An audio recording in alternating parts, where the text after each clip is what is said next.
Good evening. Well, thank you, Ruth.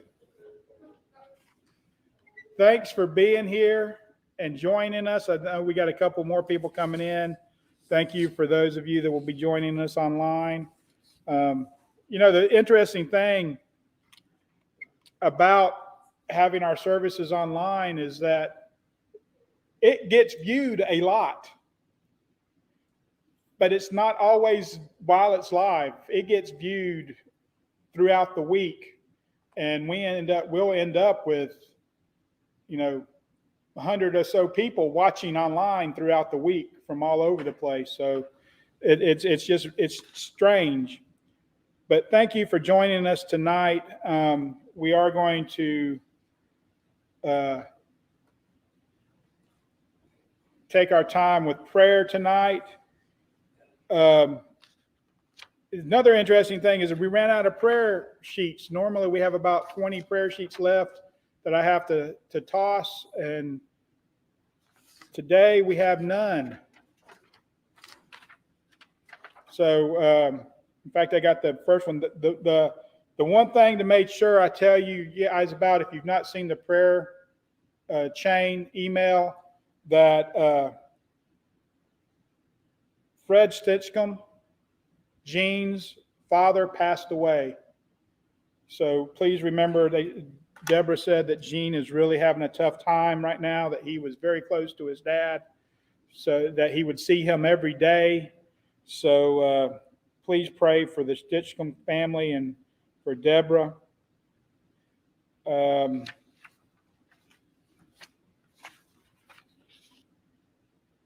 me see.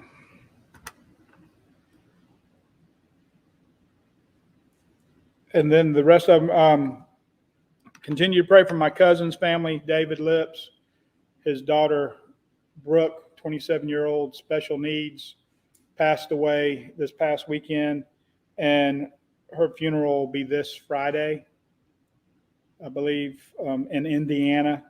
So please continue to pray for him. My cousin says that he just feels lost. He says more and more every day, the reality of what's happened is sinking in. So continue to pray for him.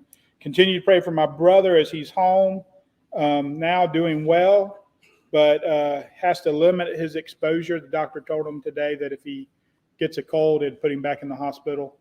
So please continue to pray for Marty. Also continue to pray for Jamie Spearing and her family. Her brother Robbie was in the hospital with COVID, but he also had blood clots, and he came home last week. I think it was Friday or Saturday. He came home, but her real dad in Arkansas and her brother-in-law in Arkansas are still dealing with COVID and cancer. So please pray for them. And then Jamie's just exhausted with everything. Anybody else? Yes, ma'am. Doug's heart keeps going out of rhythm.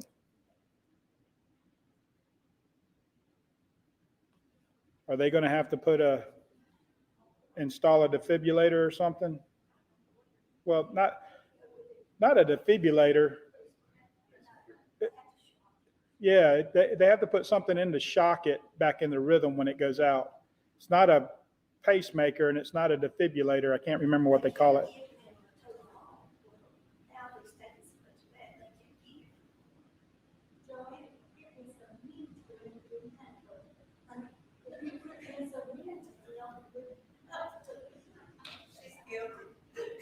Hey, most women would be happy if they made their husband's heart skip a beat when he saw them. So,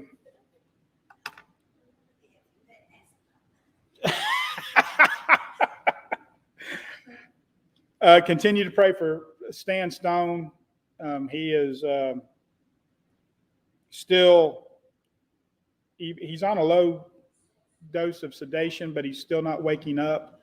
This is our former music minister in Florida that fell out jogging. They still don't know what happened, but they did have to install, his brain started to swell again, and they had to install another drain after having taken them out.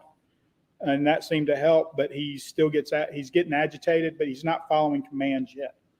So continue to pray for them. Anybody else? Yes.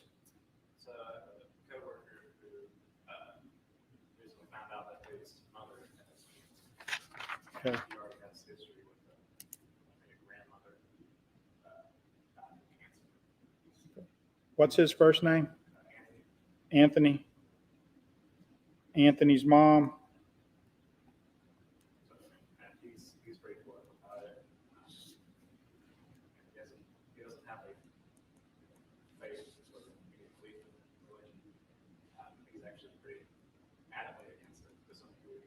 A couple days after I found out, I was going with this. He actually at one point when we were working, actually out of the words, and basically said he was forsaken by God.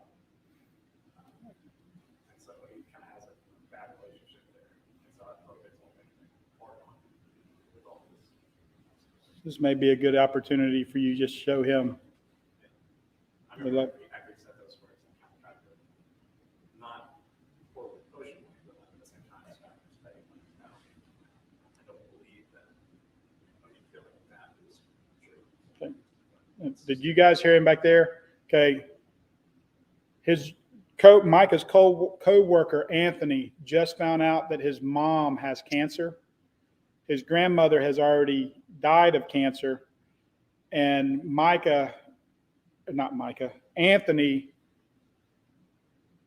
has a very strained view of God. He doesn't believe, he feels forsaken by him. He doesn't want to have anything to do with him, doesn't want to have anything to do with church or anything else like that. So this is a good opportunity for Micah to minister to him, even though he's doesn't believe and probably doesn't even want Micah to minister to him. But it's a great opportunity for Micah to show the love of Christ to Anthony during this time. Also pray for Micah. He's going to be sharing the message for us Sunday. So just pray for him as he prepares. He is experiencing quite a lot of what I do, where you start going down one path and then all of a sudden God says, nope, over here. It happens, and it doesn't just happen to me, but it happens. So thankful that he's listening to that and listening to the leadership of God. Anybody else? Yes, sir.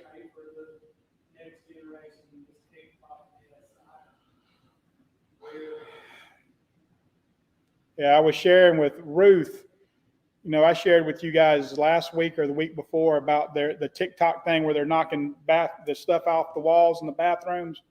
Well, now that sort of lost its appeal to them, I think. And their new thing is going up and hitting teachers and video it. And I told them when I found out, I'm like, it's a good thing I'm not a teacher because I would be in a jail, because the first kid that walked up to me would find themselves laying on the ground looking up at me because I would knock them flat out. Yeah. Yeah, that's the new thing is, and guys, we got to pray for, Bruce is right, we got to pray for this next generation because they have teetotally lost their minds. And here's the sad part. Those that are supposed to be in authority, their hands are tied. Because the moment they try to discipline these children the way that us older people were doing. Listen, I got my first paddling I got at school was in front of the whole class, and it was deterrent for the rest of the class to keep from doing what I just done because they didn't want to get the same thing I got. The last whooping I got was because I got a fight in middle school. And I got tired of getting bullied, and I turned around and cold cocked the guy, and we both got a whooping. And I sat there and took it because I was used to him because I got him all the time at home. He started screaming bloody murder, and the entire school heard him crying. Guess what? That bully wasn't a bully anymore. But they can't do that, because as soon as they do something like that, they got the parents up there raising Cain. How dare you treat my little angel like this? But I'm going to tell you, this is one parent that don't think his kids are angels, because they are just like me and just like Ginger, and we are flawed people. And if somebody comes and says, your child just did this, I will probably say, okay, we'll deal with this. I can believe they did it. They're just like me. But their hands are tied, because those in the upper thing, they're afraid of getting sued. So they don't allow the ones that are actually working to be able to do it. And the kids know it. The kids know it. Well,